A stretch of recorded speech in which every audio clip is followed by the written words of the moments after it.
Bienvenue sur du Sport TV, la passion du sport et la vitrine du sport sénégalais également. Nous sommes au Maroc, à Rabat, pour la fenêtre 3 de qualification à l'Afrobasket 2025 à la salle Ibn Yassine. Alors, deuxième jour de compétition et deuxième victoire pour les Lions du Sénégal qui se sont imposés 102-68 devant le Gabon. Le résumé du match dans les D de Rabat, c'est tout de suite.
Points et 15 rebonds, Ousmane Ndiaye a été désigné MVP du match naturellement. Il s'est exprimé sur notre micro en conférence de presse.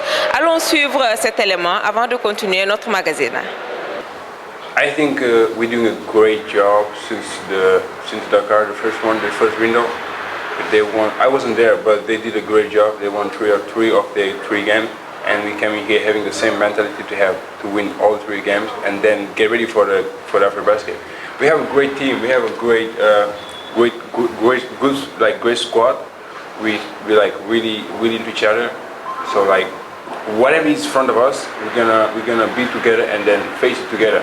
And just with that mentality, we are in the top teams to be able to win the Afrobasket, inshallah. I mean, it's not gonna be easy, 100%. For sure, it's not gonna be easy. Like you guys saw what happened in Dakar too, and it was our home. And here we are like outside of our home. It's not going to be easy for sure because they have a great team just like we do.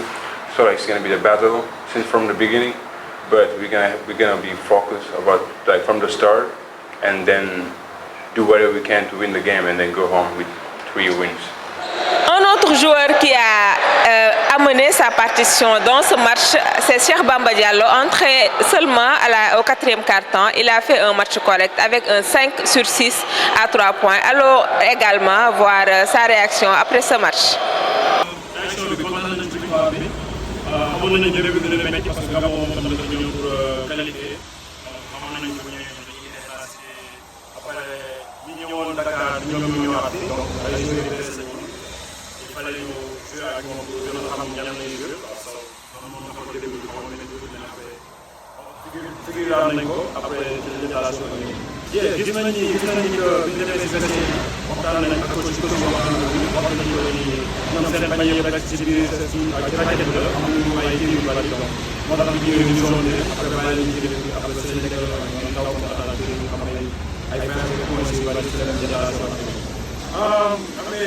Sama teammate la rek béy ñu xam nga parce que ñoom leen xale ba pare coach bi ñoo nekk ay attaques yoo xamante ni moom mooy génn sànni am ci bu baax donc ñoom laay jox kii bi yëpp quoi.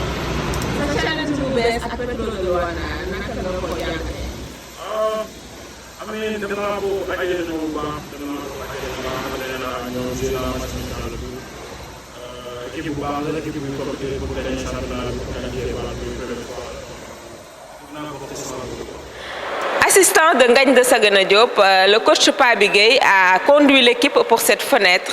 Il s'est également exprimé après cette victoire du Sénégal en conférence de presse. Nous allons suivre cet élément avant de terminer ce magazine en beauté. Ce sera un match difficile, indécis, parce que même à Dakar, ça a été un match très très difficile. Le Cameroun nous a failli, on a failli perdre même à Dakar contre le Cameroun. Donc c'est une très très grande équipe camerounaise. Mais nous aussi, on a de quoi faire valoir. On va juste se concentrer sur nos forces, bien défendre, faire les boxeurs comme il se doit, aller en transition, sachant que si on leur donne les opportunités avec des pertes de balles, nous aurons une chance de gagner ce match. Mais nous allons travailler comme il se doit d'ici demain pour pouvoir gagner ce match. Vous savez, nous avons un statut à défendre. Si nous voulons vraiment gagner le championnat d'Afrique, il va falloir pouvoir gagner le Cameroun, que ce soit à Dakar, que ce soit à Nairobi, que ce soit ici à Rabat. C'est sur ça que nous travaillons. Maintenant, comme j'ai l'habitude de dire, on n'est pas invincible. On va travailler là-dessus pour pouvoir être victorieux demain. Mais il ne s'agit pas de parler. Il va falloir répondre par des actes. Et je pense que si nous mettons le sérieux qu'il faut, ce sera un match vraiment plaisant à regarder. Les Gabonais, c'est une équipe qui part à l'imprévu, voire l'impossible, en prenant des décisions immédiates et individuelles. Raison pour laquelle il fallait vraiment être prêt sur le duel de 1 contre 1 pour pouvoir les contenir. À un moment donné, j'ai senti nettement qu'ils étaient trop forts en 1 contre 1, on n'était pas prêt sur nos jambes. Raison pour laquelle j'ai mis une défense de zone et obligé à réfléchir un peu en serrant la raquette parce qu'ils avaient moins d'adresse à l'intérieur pour pouvoir aller en transition et mettre des paniers faciles. Par contre, nous avons aussi une très très belle réussite à l'extérieur, 43%. 43% au niveau des 3 points, 19 sur 44. À l'intérieur aussi, on s'impose très très bien. Sur les transitions fast break, on est présent. Espérons que demain, ce sera le cas. Rabat, c'est également une large communauté sénégalaise, une importante communauté sénégalaise. Alors, ils n'ont pas raté l'occasion de venir supporter l'équipe nationale du Sénégal. Nous les avons interviewés pour vous. Allons voir l'élément.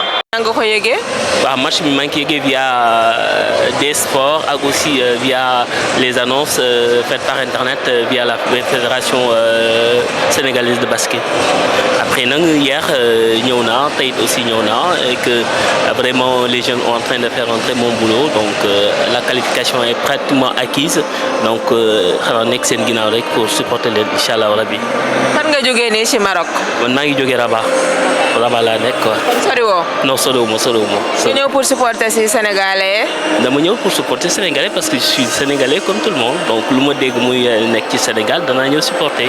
Comme ce soir aussi il y a le match de football, inchallah on va aller aussi supporter les U17 aussi, inchallah. Mu mel ni da nga namoon équipe bu Sénégal yi kon? Waaw namoon nañ leen trop parce que aussi tamit on n'a pas l'occasion tout le temps de les voir au Maroc, donc quand on a l'occasion de les voir venir jouer au Maroc, c'est une occasion de pouvoir aller les soutenir aussi surtout et aussi communier avec nos frères.